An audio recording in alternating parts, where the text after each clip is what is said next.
bentrovati, buongiorno telespettatrici, telespettatori di Rete Veneta, il Veneto come sempre in diretta anche per questo sabato 16 dicembre, tantissimi fronti aperti soprattutto per quanto riguarda la cronaca. Ci collegheremo con Bassano per la guerra delle antenne, così ormai è stata ribattezzata, e ancora Treviso torneremo sulla nottata di follia vissuta tra giovedì e venerdì con quella spaccata in centro che ha sconvolto in tanti negozianti. In primis ci sarà con noi il sindaco di Treviso Mario Conte, e poi ancora a Padova per quella che è la notizia un po' del giorno, la morte a Parigi di Toni Negri. È morto all'età di 90 anni il filosofo e docente, storico leader di Autonomia Operaia durante gli anni di piombo, una delle figure più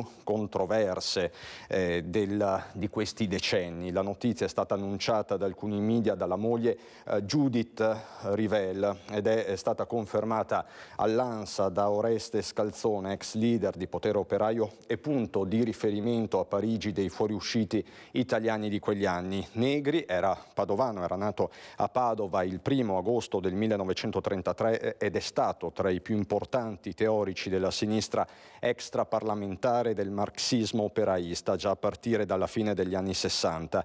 Ha mosso Negri i primi passi nella sezione padovana del Partito Socialista, ma se ne è allontanato diventandone critico via via. Dopo aver dato vita al movimento socialista indipendente e al mensile Quaderni Rossi, Negri ha poi aderito alla rivista Classe Operaia. È stato fondatore tra l'altro della casa editrice Marsilio, poi ha alternato attività filosofica, intellettuale e politica fino agli anni 70 e 80. Nel 1983 Negri viene anche eletto deputato con il Partito Radicale con diverse migliaia di preferenze, ma nel settembre dello stesso anno, quindi nel 1983, si rifugia in Francia perché coinvolto nei processi del 7 aprile ai militanti di Autonomia Operaia. Oltralpe beneficiò e qui ovviamente ne seguì una bagarre anche politica, beneficiò della cosiddetta,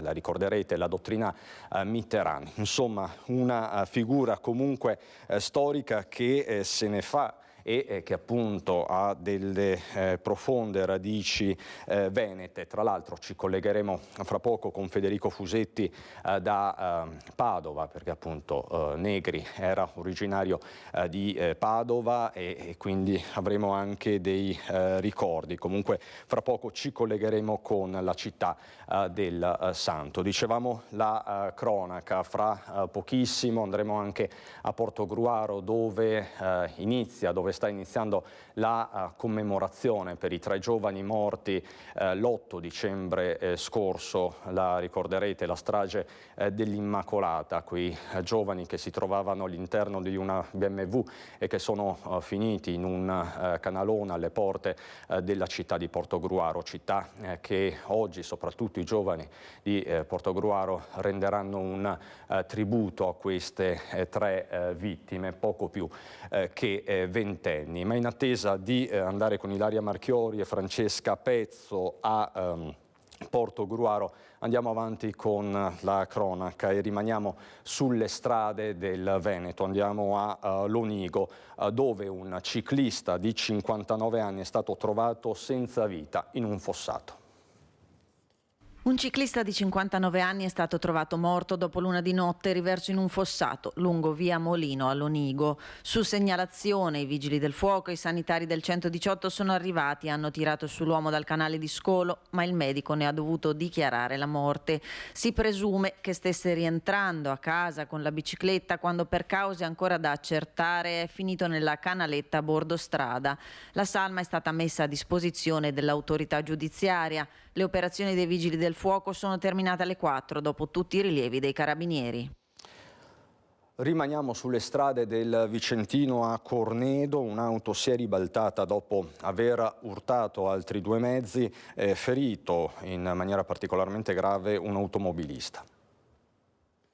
Incidente ieri sera a Cornedo Vicentino, lungo la SP 246, poco prima del sottopasso verso Valdagno. Un'auto si è rovesciata dopo essere entrata in collisione con altre due vetture, ferito il conducente. I pompieri arrivati da Schio hanno messo in sicurezza l'auto, mentre l'uomo all'interno è stato preso in cura dal personale sanitario del SUEM e trasferito in ospedale ad Arzignano. Illesi gli altri due conducenti. La polizia locale ha deviato il traffico ed eseguito i rilievi del sinistro. Le operazioni di soccorso dei vigili del fuoco sono terminate dopo circa un'ora. E a proposito di incidenti stradali dal Vicentino alla Marca trevigiana, poco prima dell'1 di notte i vigili del fuoco sono intervenuti in via Casale a Refrontolo per lo scontro semifrontale tra due auto, feriti due conducenti. I pompieri arrivati da Conegliano hanno messo in sicurezza i mezzi e soccorso i due autisti, una donna e un uomo. I feriti sono stati presi in cura dal personale sanitario del SUEM per essere trasferiti in ospedale. Le forze dell'ordine hanno deviato il traffico ed eseguito i rilievi del sinistro. Vi posso aggiornare che le condizioni dei due non sono particolarmente gravi.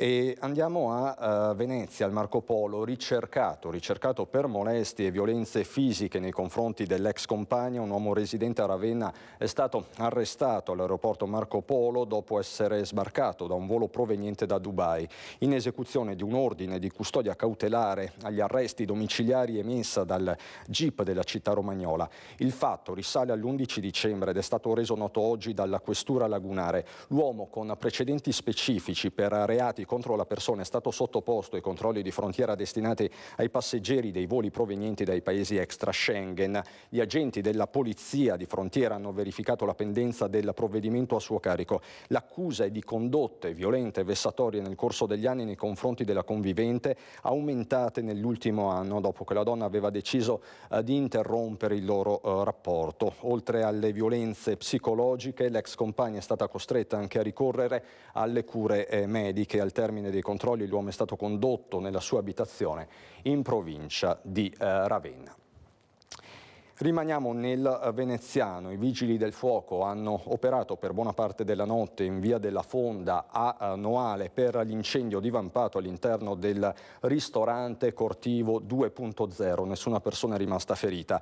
I vigili del fuoco, arrivati da Mira, Mestre e Padova, e con i volontari di Mirano con 3 autopompe, 2 autobotti, l'autoscale e 20 operatori, hanno spento le fiamme che avevano già intaccato le travature in legno del ristorante, evitando un rogo generalizzato. Lo vedete tra l'altro dalle immagini. Danni da fumo a tutto il ristorante. In corso le operazioni di bonifica e verifica delle travature del tetto. Le cause dell'incendio, probabilmente innescate dall'utilizzo di un elettrodomestico, sono al vaglio dei tecnici dei vigili del fuoco.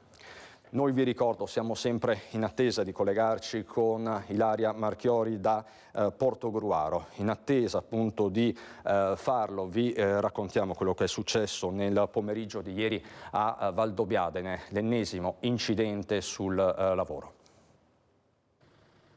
Stava tagliando l'erba a bordo di un trattorino a Villa Barberina, la prestigiosa villa veneta diventata nel tempo anche un relè e di proprietà della famiglia Franco, quando è stato colpito al collo da un ramo sporgente. Un colpo che gli è costato la vita. Adriano Panazzolo, 74 anni, di Bigolino, Valdobbiadene, come spesso faceva, aiutava a tenere in ordine il giardino della villa di via Roma 2. Un mestiere che svolgeva da tempo, ma questo non è bastato ad evitare la tragica fatalità. A dare l'allarme subito dopo le 13 la figlia del proprietario della villa. Sul posto vigili del fuoco e sanitari del SUEM arrivati anche con automediche e elisoccorso.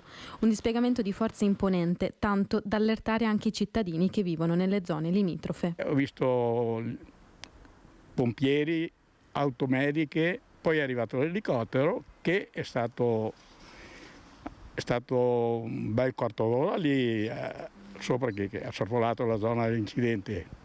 Ho visto che hanno calato un medico o un paramedico. Soccorsi arrivati prontamente sul posto, date le condizioni apparse subito disperate del 74enne. Nonostante i tentativi di rianimazione per l'uomo, non c'è stato nulla da fare.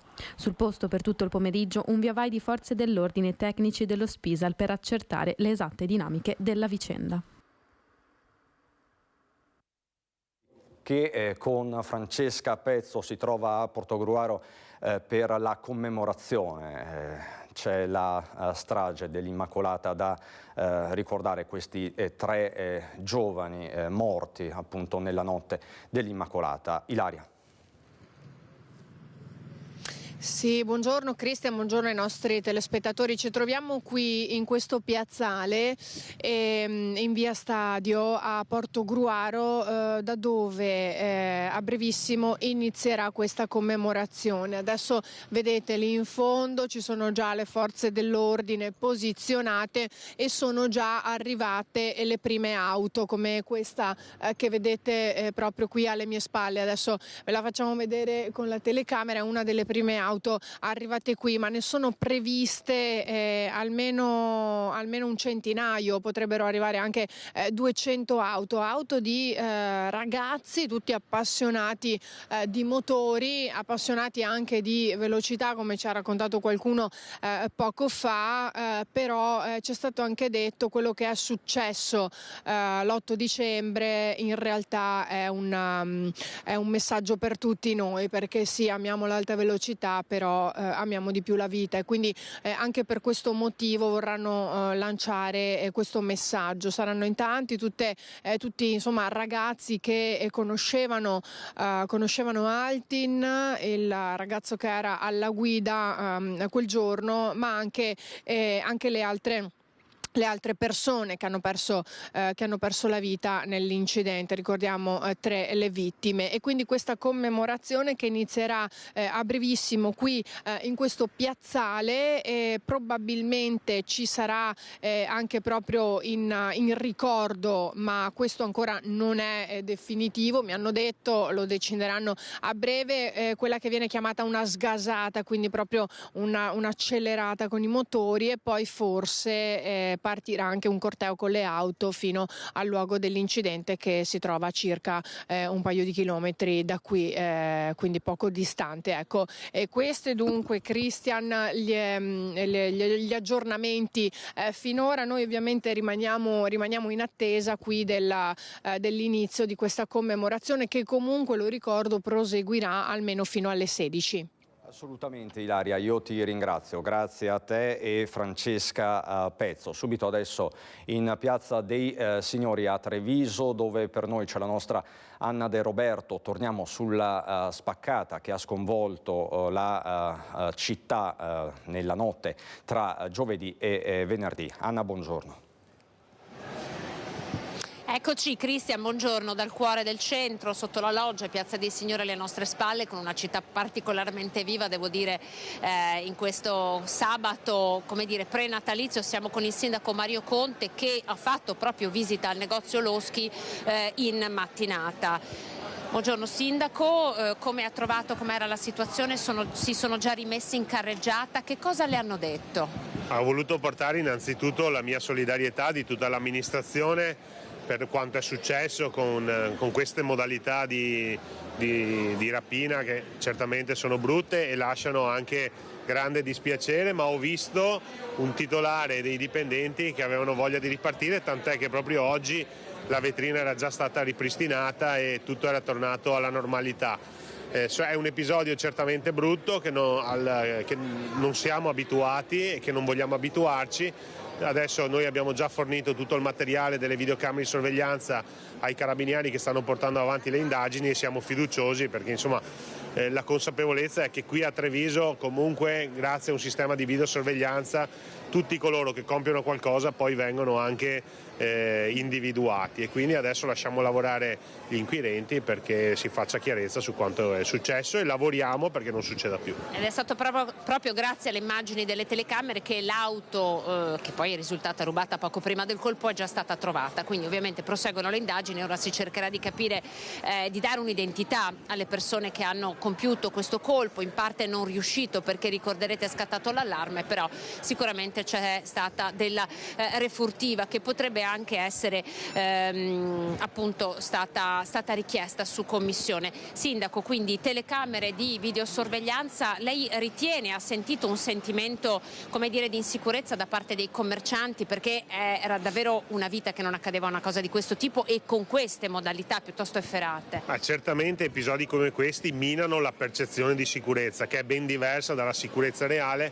però non deve essere sottovalutata. Insomma, i nostri cittadini devono sentirsi sicuri a casa loro, nella loro città, nelle loro attività, ed episodi come questi, che sono violenti e davvero brutti proprio nelle modalità, perché tra l'altro violano l'intimità delle persone, lasciano l'amaro in bocca e tanta amarezza. Noi lavoriamo in sinergia con le altre forze dell'ordine proprio per prevenire questi episodi, e devo dire che il fatto che da decenni non sia mai successo un episodio come questo fa ben sperare. Ovvio che adesso siamo tutti feriti e dispiaciuti e quindi anche un po' impauriti, però tornerà presto il sentimento di sicurezza. Senta, in ultima battuta, è in vigore l'ordinanza in via Collalto da ieri, c'è un quadrante, quello di via Fiumicelli, di piazza Borsa ed ora via Collalto, che è particolarmente attenzionato. Questa volta si tratta di ragazzini che usano e abusano anche dell'alcol la sera. È un fenomeno che lei ha attenzionato da tanto tempo, cioè il Comune di Treviso sta sotto da diverso tempo a questo fenomeno. Serve chiudere una strada, però serve come dire, emanare un'ordinanza anti-alcol per fermarli? Ma basterebbe buonsenso, educazione e rispetto, che sono tre parole chiave che comunque fanno parte del DNA di questa comunità. Laddove queste parole non vengono prese in considerazione dobbiamo intervenire con le ordinanze, con le multe, con le chiusure. L'ultima cosa che io voglio fare da sindaco è quella di chiudere le attività. Mi piace aprirle, mi piace incentivarle, mi piace favorire lo sviluppo del commercio, però quando questo diventa abuso di alcolici, diventano risse, diventano atti vandalici, diventano schiamazzi, diventa disturbo della quiete pubblica, non va più bene, e quindi intanto interveniamo così. Poi la riflessione più profonda è: va bene che questi ragazzini siano alterati il sabato pomeriggio dall'alcol e dalle sostanze stupefacenti? Secondo me no. Mi piacerebbe sapere cosa pensano i loro genitori di questa situazione e di quello che provocano questi ragazzi alterati. Quindi per il momento interveniamo con questa ordinanza. La speranza è che ci sia maggiore rispetto e responsabilità da parte dei gestori. Voi avevate chiesto anche un confronto, no, con il PAM. Ieri in una nostra intervista è stato nominato un supermercato dove insomma alcuni ragazzi vanno a comprare gli alcolici, quindi in realtà sono alcolici che non vengono acquistati nei locali ma vengono presi direttamente al supermercato. Il fenomeno ha caratteristiche diverse, qualcuno li consuma direttamente nei bar e altri li vanno a comprare al supermercato. La gestione delle vendite ai supermercati è difficile da limitare da un punto di vista normativo, anche lì serve buon senso e serve rispetto e serve anche senso civico, che molte volte purtroppo viene a mancare, ma soprattutto da parte degli acquirenti. Allora Cristian, se sei d'accordo vi lasciamo con le immagini, con la collaborazione di Alberto Pivetta, le immagini. Lì c'è il gazebo per iscriversi alla Christmas Run, domani si parte con la corsa di Natale alle 10 qui da Piazza dei Signori, poi c'è alle nostre spalle qui il gazebo della Croce Rossa. Guardate il trenino di Natale, una città, come vi dicevo, particolarmente frizzante, proprio alla luce insomma delle ultime spese. Spirito natalizio che qui a Treviso questa mattina si sente davvero molto. Allora noi ringraziamo il sindaco Mario Conte, lo lasciamo, insomma anche lei farà le sue spese di Natale oggi. No, se posso aggiungere, questa è l'immagine di una città sicura, non certo insicura, però lavoriamo per renderla sempre più sicura in modo tale da vederla sempre piena di bambini, di famiglie, di visitatori, di turisti, di cittadini. Restituiamo la linea a Cristian da posso Piazza dei chiedere Signori. solo una cosa, una battuta? Domani corre anche il sindaco vestito da Babbo Natale? Sì. Domani corre anche il sindaco vestito da Babbo Natale? Assolutamente sì, barba, cappello e abito bianco.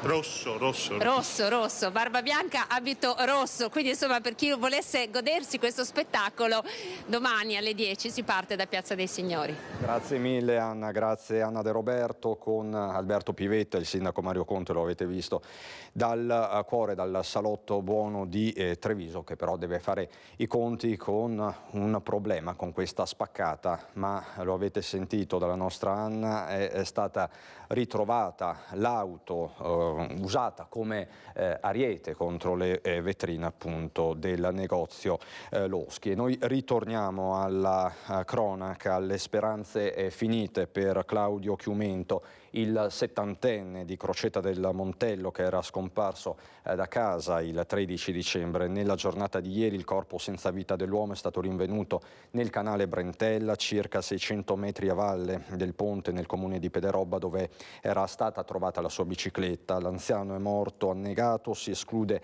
la responsabilità di terzi. È arrivato anche il cordoglio della sindaca di Crocetta del Montello, tra l'altro sua vicina di casa, Marianella Tormena.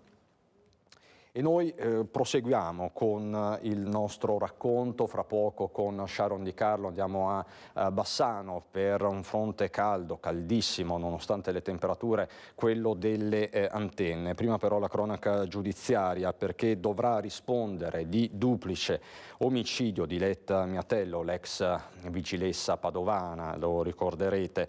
Il processo si aprirà il prossimo 21 febbraio, sullo sfondo la morte dei genitori. Diletta Miatello, l'ex vigilessa accusata di aver ucciso i propri genitori, è stata rinviata a giudizio per duplice omicidio volontario. Il dibattimento si aprirà il 21 febbraio del prossimo anno davanti alla Corte d'Assise di Padova. L'accusa nei confronti della donna è di aver massacrato il 27 dicembre del 2022 la propria madre con 24 colpi in testa e alle braccia con oggetti contundenti e taglianti. Una violenza aggravata dalla crudeltà.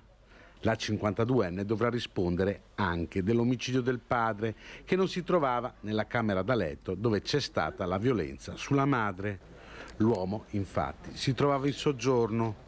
Giorgio Miatello, però, è morto il 28 febbraio di quest'anno, dopo 2 mesi di sofferenze. Vi mostro qualche sito, è la notizia, lo abbiamo detto fin dall'inizio di questa edizione, la notizia del giorno, la morte di Toni Negri a Parigi, così l'home page del Gazzettino.it, ex leader di Autonomia Operaia. Il cattivo maestro aveva 90 anni, cattivo maestro tra virgolette. Sapete che appunto è una figura molto contestata, quella di Toni Negri. E ancora l'insegnamento a Padova e la nascita di Autonomia Operaia. Io cattivo maestro, una sciocchezza, così rispondeva all'accusa appunto Toni Negri, la sua figura ovviamente che ha contraddistinto anni molto particolari per la storia d'Italia. E noi ritorniamo ovviamente di Toni Negri, parleremo ancora, ci collegheremo con Federico Fusetti proprio da Padova, la città di Negri. E a Padova rimaniamo perché c'è stata un'operazione per la sicurezza di piazza Salvemini e 7 persone sono state identificate. Alle prime luci dell'alba i poliziotti della questura di Padova sono intervenuti in piazza Salvemini insieme alla polizia locale per un servizio straordinario di controllo. Un intervento reso necessario dopo che nei giorni scorsi gli agenti avevano già notato la presenza di materassi, coperte e materiale di varia natura in un angolo sotto il porticato della piazza. E così, quando è scattato il blitz, sono state trovate 7 persone che dormivano in giacigli di fortuna accostati alle pareti di uno degli edifici della piazza. I poliziotti di quartiere che hanno effettuato il controllo hanno proceduto all'identificazione delle persone, un 31enne italiano residente a Padova, più volte arrestato e denunciato per furti, rapine e per droga, un 33enne rumeno senza fissa dimora, anche lui già noto alle forze dell'ordine, e 5 cittadini extracomunitari di origine africana, tutti regolari sul territorio nazionale, ma senza fissa dimora. Le persone sono state invitate a rivolgersi ai servizi sociali del comune, che anche quest'anno hanno predisposto un piano di emergenza freddo per fornire ospitalità e supporto alle persone in difficoltà. Poi, nel corso della giornata, la PS ha ripulito la piazza, sgomberandola dai materassi e dal resto del materiale accumulato. Ritorniamo nella Marca trevigiana per parlare di furti. Lo faremo spesso nel corso di questo Focus TG. Uno particolarmente eclatante si è registrato a Roncade, ladri scatenati mentre era in corso una cena aziendale. Cena di Natale con un'amara sorpresa alla fine, accaduto al ristorante Perché di Roncade, lungo la via del mare. Mentre era in corso una cena aziendale, ignoti hanno spaccato i vetri di diverse automobili che si trovavano nel parcheggio, portando via affetti personali e molti personal computer. Importante il dispiegamento di forze messo in campo in questo periodo in tutto il territorio comunale. Gli episodi di microcriminalità non sono aumentati, secondo i dati in mano al sindaco Pieranna Zottarelli. È stato potenziato anche il controllo di vicinato, ma alla prevenzione non basta. Abbiamo aumentato le forze dell'ordine che circolano sul nostro territorio, perché effettivamente ringrazio i carabinieri, sono costantemente fuori, ringrazio la polizia locale, anche noi abbiamo aumentato il numero di pattuglie che escono intorno a tutto il comune, anche nelle vie più piccole, ma è chiaro che se sei in un luogo non puoi essere in un altro. Abbiamo incrementato il numero di telecamere per la videosorveglianza, ma ancora non basta. Ripeto, il problema è alla fonte, bisogna che il furto non venga tollerato e quindi la miglior deterrenza è quella che chi viene individuato e condannato poi sconti quella pena e non abbia più a ripetere il fatto. Si deve vivere di lavoro, non andando a rubare alle persone, alle famiglie. Ma non tutti hanno capito questo concetto, evidentemente. Guardate cosa sta capitando a Mogliano Veneto, dove il servizio delle casette dell'acqua ha deciso di chiuderle tutte perché per l'appunto ci sono troppi furti. Casette dell'acqua chiuse definitivamente causa continui furti. Il cartello affisso sulla casetta per l'approvvigionamento di acqua in piazza Berto a Mogliano lascia poco spazio alle interpretazioni e purtroppo non è l'unico, perché la ditta che gestisce il servizio, dopo una lunga serie di furti e spaccate, ha deciso di chiuderle tutte, con buona pace per i residenti che dovranno acquistare l'acqua liscia o frizzante al supermercato a ben altro prezzo, ed il malcontento è parecchio per il venire meno di questo servizio che era molto apprezzato dai cittadini. Sì, spesso, tutto l'anno, sempre qua, i bambini, siamo usciti sempre, era comoda qua. Anche perché era un servizio molto comodo, e sanno chi è comunque, perché dentro c'è la telecamera, no? E non gli fanno niente. Viva l'Italia! C'è chi racconta di aver contato ben 25 furti di monete dalle casette, chi di aver pure visto uno dei ladri scassinare la cassa con un piede di porco e di averlo inseguito. Ci sono state le denunce e le indagini che hanno pure portato all'identificazione dei malviventi, anche grazie alle immagini delle telecamere di videosorveglianza comunale. Evidentemente non è bastato a fermare le razzie. Sono anni che appunto fanno furti, sanno chi sono, ma come sempre non possono far nulla, no? E quindi ci troviamo sempre così, impotenti davanti a gente che alla fine non conta nulla, però sono sempre liberi di fare quello che vogliono, come al solito. Dopo alla fine per cosa? Per pochi spicci, no? Amarezza, esasperazione, diciamo che il mix è sempre contrastante in questi casi. Vi dico già che torneremo a occuparci di furti con ogni probabilità fra qualche minuto con Lucio Zanato, che sta raggiungendo la zona di Cappella Maggiore, particolarmente bersagliata in questo periodo dai ladri.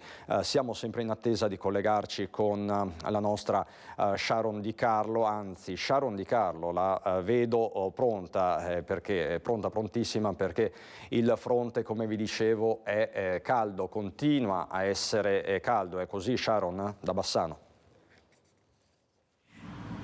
Sì, ciao Christian, buongiorno a tutti i telespettatori. Continua il dibattito sulle antenne qui a Bassano del Grappa. Ieri sera ve l'abbiamo mostrato in diretta, c'è stato un confronto organizzato dall'amministrazione comunale con i cittadini e residenti. Io sono qui con il consigliere Angelo Vernilo, buongiorno. Buongiorno a tutti. Ci racconti com'è andata ieri sera? Ieri sera è stato un incontro davvero molto brutto, secondo me, per due aspetti. Il primo perché non c'era nessuno dell'amministrazione, della giunta, che dava la risposta ai cittadini, ma c'erano solo i tecnici, e qui proprio non si vuole capire che non è una questione tecnica, non è una questione di si può fare o non si può fare, ma è una questione di capacità di ascoltare la gente e di preparare le situazioni. Ieri nessun cittadino ha detto che non vuole più i cellulari, no? Perché poi la risposta è sempre questa: siete contro le antenne, non volete i cellulari. Ecco, la realtà non è questa, la realtà è quella che qui sta venendo su è venuta su un'antenna di più di 30 metri in un posto che tra l'altro è vicino ad una villa che è vincolata, con un giardino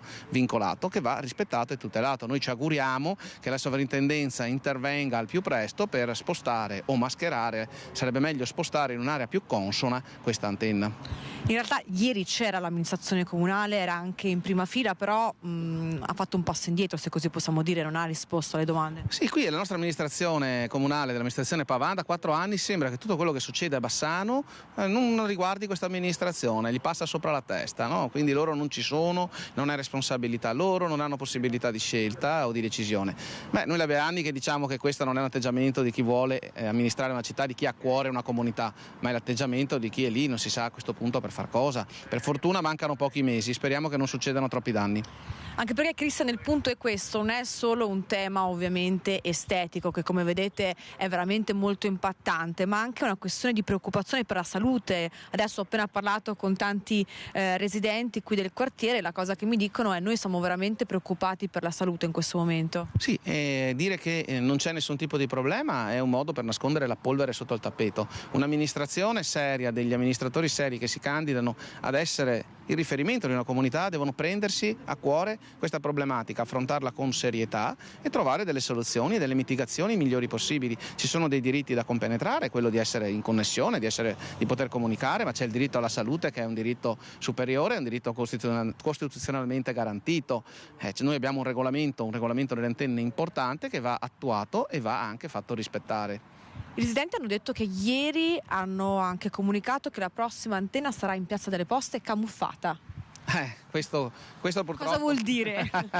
No, vuol dire che questa amministrazione non ha un minimo di controllo. Allora si possono fare le antenne, si possono mettere nei luoghi previsti dal regolamento, però un'amministrazione deve monitorare con attenzione, concertare con le compagnie telefoniche, con i gestori, e deve ragionare per trovare le situazioni meno impattanti e meno pericolose possibili. Se invece si limitano a fare solo i passacarte, allora cosa ci stanno a fare? Grazie al consigliere Angelo Vernillo. Cristian, da Bassano è tutto, ti restituisco la linea. Sharon, grazie davvero per questo punto molto importante su una vicenda che insomma a Bassano fa sempre molto discutere.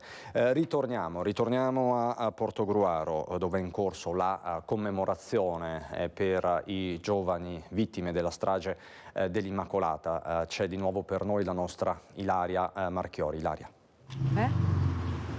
No, io spero che sia chiaro che noi non ce l'abbiamo. Cioè, noi dobbiamo stare qua. Sempre più auto, però appunto essendo che andrà avanti qualche ora arriveranno, si concentreranno tra qualche ora tutte le auto. Allora Antonio, benvenuto. In che cosa consiste questa commemorazione, soprattutto perché l'avete voluta così fortemente? Allora io, come ha detto qua la giornalista, io sono l'organizzatore principale. Allora io ho tenuto comunque a cuore questa situazione, soprattutto perché è venuto a mancare anche il fratello, che era uno come noi, un bimmer come noi, appassionato del gruppo BMW. Niente, quando ho saputo questa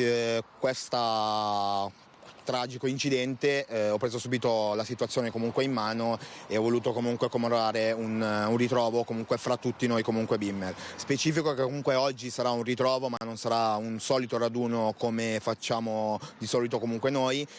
Consiste che allora saremo comunque tutti noi qui, faremo poi una sorta di corteo comunque al finale e niente, oggi consiste che allora saremo tutti quanti qui, noi bimmer, e faremo comunque anche qualche minuto di silenzio ci saranno magari qualche foto eccetera, e siamo qua tutti quanti fra noi per questa passione e soprattutto per questo amico che è venuto comunque a mancare.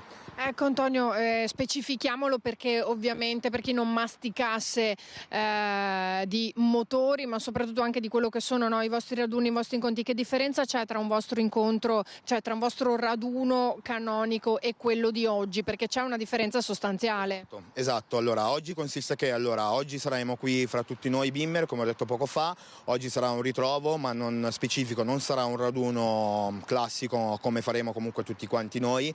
Allora oggi consiste che siamo tutti quanti qui a fare qualche minuto di silenzio, nessuna prova di scarico, nessun bang, nessuna prova audio e nessuna prova drift.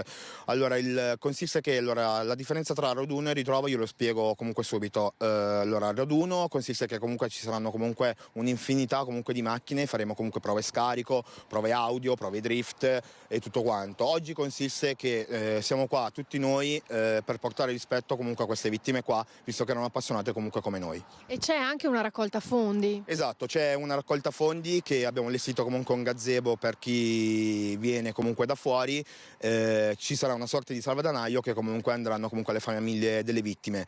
Abbiamo creato anche un gruppo GoFundMe, che comunque è un gruppo comunque su Facebook e su Instagram e su tutti i social, che chi vorrebbe comunque fare la donazione può farla tranquillamente anche da casa senza che può venire qua. Però ecco Antonio, c'è un appello anche che tu ti senti di fare, anche alla luce di quello che è successo il giorno dell'Immacolata. Sì, allora io l'appello che voglio dire a tutti quanti, ragazzi e non, che l'appello è solo una, dobbiamo comunque godercela, di andare comunque piano in auto, veramente. Questa situazione qua io in primissima persona mi ha fatto capire tantissime cose e infatti sto notando che comunque sto andando molto ma molto piano. Cosa ti senti di dire alle famiglie delle 3 vittime dell'incidente dell'8 dicembre? Alle famiglie delle vittime, allora io posso dire solo che comunque non le conosco comunque tutti quanti, però sinceramente sono vicino alle famiglie, davvero. Infatti, come ho detto poco fa, abbiamo creato comunque vari gruppi, anche qua abbiamo allestito un gazebo che tutti i soldi ricavati andranno alle famiglie delle vittime. Ecco, ringrazio Antonio. Allora avete sentito quello che succederà nelle prossime ore, una volta che saranno riunite qui tutte le auto del gruppo, ci sarà un minuto di silenzio, dopodiché partirà anche un corteo silenzioso fino al luogo dell'incidente, che è poco distante da qui, da Via Stadio a Porto Gruaro. Cristian, se non ci sono domande io restituisco la linea allo studio. Ti ringrazio, grazie Ilaria, grazie a te. Francesca Pezzo, il tuo ospite, che ha lanciato un messaggio davvero importante con il linguaggio tra l'altro dei giovani. Questo probabilmente lo rende ancora più efficace. Allora, noi abbiamo diversi collegamenti ancora da mostrarvi. Dobbiamo andare a Padova per parlare di Tony Negri, che è scomparso all'età di 90 anni. Dobbiamo ritornare a parlare di furti e poi c'è anche una pagina politica. Facciamo così, qualche istante di pubblicità e ci ritroviamo qui a Focus TG.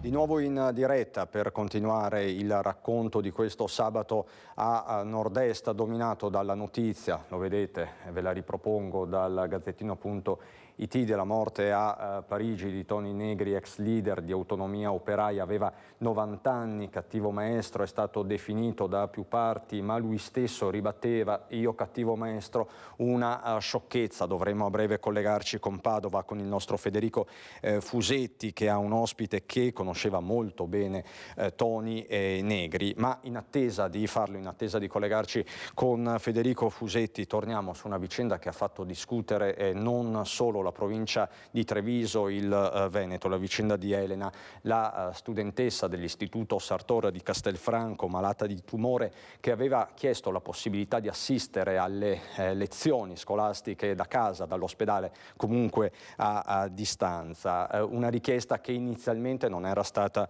ascoltata. Da qui una mobilitazione generale, soprattutto dei compagni di scuola, poi c'è stata una mobilitazione anche civile, civica, politica, e infine ieri la lettera tanto attesa dai genitori di Elena, che da martedì potrà assistere finalmente appunto alle lezioni da casa. Lei ha sempre detto che la scuola è il suo pezzo di cielo dentro in una stanza buia, quindi per lei è veramente si sente proprio sollevata al ricevere una notizia così importante. Da oggi Elena ha il cuore un po' più leggero e potrà concentrarsi nella sua battaglia contro il tumore. L'Istituto Sartor di Castelfranco ha finalmente sciolto ogni riserva e con una lettera ha informato la famiglia che da martedì prossimo la 17enne potrà seguire le lezioni a distanza. La comunicazione è stata firmata dalla preside Antonella Alban, che in mattinata ha incontrato anche i rappresentanti delle varie classi. Proprio la mobilitazione dei ragazzi accanto alla forza dei genitori di Elena ha fatto la differenza in questa vicenda. È stato veramente un gran sollievo per noi. Ringrazio tantissimo la dirigente che si è operata a trovare una soluzione tecnica e ringrazio tutto il collegio docenti e soprattutto i compagni di classe che si sono adoperati nella mobilitazione di martedì e abbiamo ottenuto un ottimo risultato. In questo momento le emozioni sono molte. Papà Matteo ringrazia anche il presidente della regione Luca Zaia, che ha inviato una lettera a Elena definendola un esempio che ha suscitato nei suoi compagni spirito di comunità. La 17enne potrà seguire le lezioni sia da casa che dall'ospedale. La vittoria di Elena è una vittoria di tutti, soprattutto di chi si trova a vivere un momento di difficoltà dove ogni energia è preziosa. È importante però che sia la normalità ottenere tale risultato, perché non si può misurare la sofferenza, ma se uno ha bisogno di avere il contatto sia umano che anche scolastico, perché non darglielo? Quello è lo scopo di tutta questa nostra, tutto questo nostro manifestare. È una domanda molto importante questa di papà Matteo, una vicenda che finisce bene, finisce come doveva finire, con buon senso, quindi da martedì Elena potrà assistere alle lezioni, quindi uno squarcio di luce in una stanza buia, così ha definito questa opportunità Elena, questa ragazza di 17 anni, quindi insomma una storia che fa anche riflettere. Noi cambiamo argomento e occupiamoci di lupi. Vi leggo questa notizia dal Gazzettino.it. I lupi nei boschi della Lessinia, ci sono 3 branchi e in uno sono nati 8 cuccioli. Spessissimo vi parliamo di lupi soprattutto sull'altopiano dei 7 comuni, con tante corrispondenze, una convivenza che è sempre più difficile, quella tra uomo e lupo e più in generale fauna selvatica. Insomma, il lupo, come sapete, si sta anche dirigendo in zone che fino a poco tempo fa gli erano sconosciute, e c'è un'ipotesi lupo anche nel Montello, quindi nel cuore di fatto della Marca Trevigiana, nella fascia pedemontana. Cerbiatti sbranati sul Montello, si fa strada quindi l'ipotesi del lupo, con la sindaca di Crocetta che dice: faremo tutti gli approfondimenti del caso. L'ipotesi, ma solo un'ipotesi, è quella di un lupo. Certo, la scena che si è trovata davanti una nostra telespettatrice racconta di un cerbiatto sbranato sul ciglio della strada. Così lo ha trovato alla presa nona in via Giuseppe Mancino a Santi Angeli, a 1 chilometro dalla panoramica nel cuore del Montello. Non è la prima volta che capita, ma parlare di lupo potrebbe essere prematuro. Si è pensato più volte a questa eventualità. Finora è sempre risultata la presenza di cani molto simili ai lupi, per cui i cani che proprio strutturalmente sono simili ai lupi, che poi in genere di notte, essendo liberi di muoversi, perché nel Montello un po' è così, si raggruppano e talvolta aggrediscono la selvaggina. Insomma, cani liberi con possibili responsabilità dei proprietari. La stessa Tormena però vuole vederci chiaro, si tratta pur sempre di una questione di sicurezza. Facciamo degli approfondimenti, c'è comunque un gruppo di studio sui lupi, chiederemo eventualmente la forestale se ha informazioni. Ovviamente l'obiettivo è la salvaguardia delle persone. Secondo me servono fare le stesse verifiche anche se invece di essere lupo è cane, cioè è uguale. Bisogna tutelare la sicurezza e la tranquillità comunque. Prima di aprire la pagina dell'attualità e della cronaca facciamo un punto veloce con le notizie che già vi abbiamo raccontato, lo facciamo utilizzando i giornali online. Passante vede qualcosa in un fossato, il corpo senza vita di un ciclista di 59 anni, fa riferimento a questa notizia, a quello che vi abbiamo raccontato prima, ovvero al ritrovamento di questo ciclista a Lonigo nella notte. Treviso Today che apre con l'assalto al negozio Loschi, ritrovata l'auto usata come ariete. È questa la notizia che vi abbiamo dato prima con il sindaco di Treviso Mario Conte e la nostra Anna De Roberto, e poi ovviamente la morte di Toni Negri. Fra poco ci collegheremo con Padova. Dicevamo l'attualità è importante oggi affrontarla perché c'è un importante report della CGA di Mestre che dice: il Veneto è prima regione d'Italia per qualità delle istituzioni pubbliche, prima regione ordinaria, statuto ordinario dopo Trentino Alto Adige e Friuli Venezia Giulia, ma sconta, soprattutto gli imprenditori scontano una vera e propria giungla burocratica. Sentite il commento di Paolo Zabeo, direttore del centro studi CGA. Sebbene la qualità e l'efficienza delle istituzioni pubbliche venete siano di altissimo livello, il groviglio legislativo presente nel nostro paese rallenta l'economia e rende la vita difficile a tantissimi imprenditori. Oltre a essere troppe in contraddizione tra loro, queste leggi sono tendenzialmente scritte male e incomprensibili ai più. Di fronte a questo quadro così deprimente, le nuove norme vanno scritte meglio. Bisogna cancellare quelle che si sovrappongono e abolire il reato di abuso d'ufficio, che sta rallentando l'operatività di molti settori pubblici perché i dirigenti, per paura, continuano a non mettere la firma. Traducendo tutto questo in termini politici, parliamo di autonomia e il DDL sull'autonomia, il DDL Calderoli dovrebbe arrivare in Parlamento, al Senato della Repubblica, l'8 gennaio prossimo, così aveva riferito qualche giorno fa da Treu, il festival dei meloniani, la festa di Fratelli d'Italia, lo stesso ministro alle riforme Roberto Calderoli. Una partita strategica e non solo, dice Roberto Marcato, lo conoscete tutti, assessore regionale allo sviluppo economico.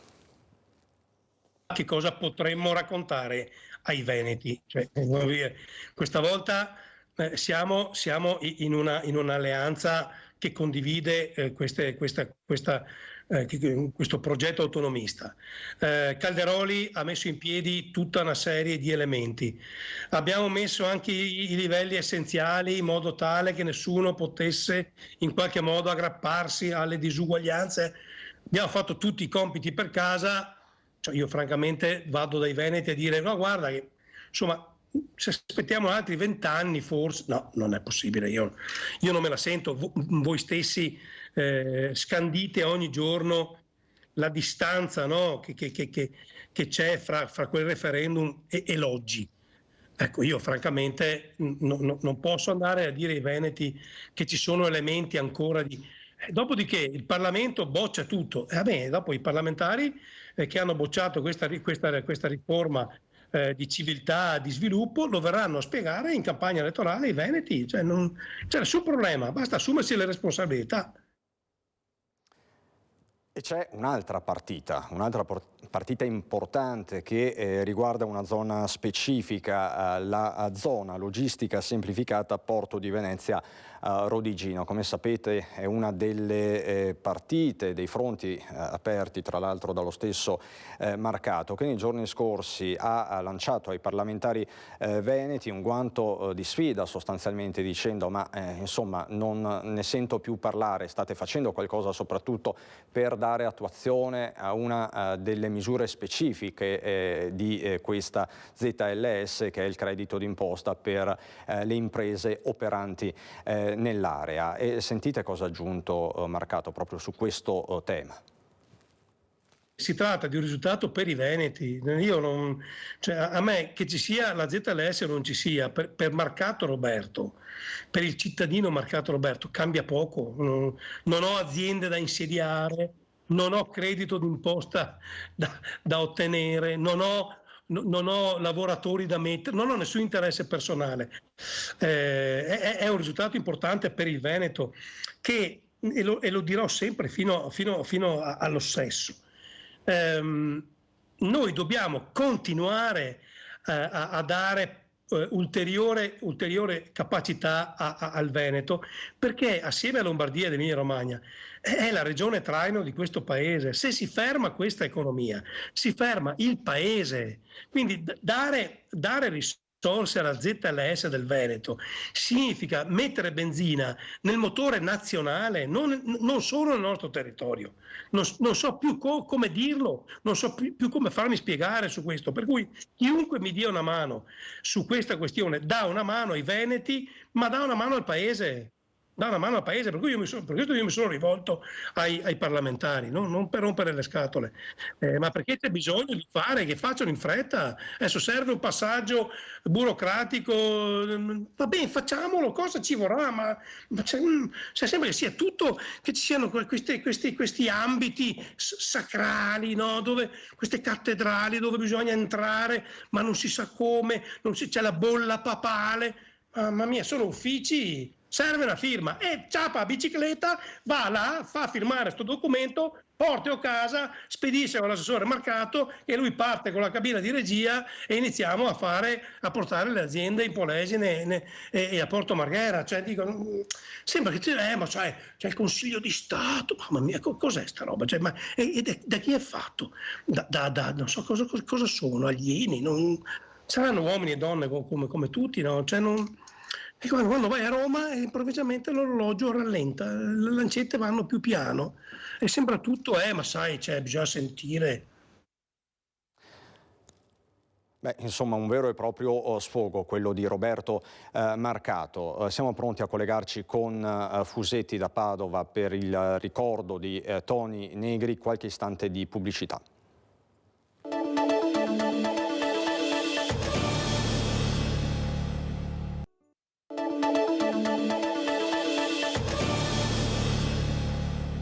Di nuovo in diretta Focus TG, subito a Padova da Federico Fusetti per la morte di Toni Negri. Sì, buongiorno Cristian, buongiorno ai telespettatori. Siamo a Padova, siamo davanti alla facoltà di Scienze Politiche perché Toni Negri, insomma, sociologo, politico, anche docente universitario, insomma, ha frequentato questo luogo, cioè questa facoltà negli anni 70. Siamo con Gianluca Schiavon, che è responsabile nazionale giustizia per Rifondazione Comunista e che insomma al quale abbiamo chiesto di raggiungerci qui perché insomma, volevamo capire meglio cosa ha rappresentato Toni Negri per Padova, ma non solo per Padova, direi, insomma, una figura che nel bene o nel male ha caratterizzato gli anni 70, la storia politica di quel periodo. Sì, io sono nato nel 74, quindi non posso dire di conoscere Negri degli anni 70. È un pensatore importante, ha diretto tra l'altro questa facoltà, è un pensatore importante perché da una parte ha riflettuto sulla filosofia politica e dall'altra sulla filosofia del diritto.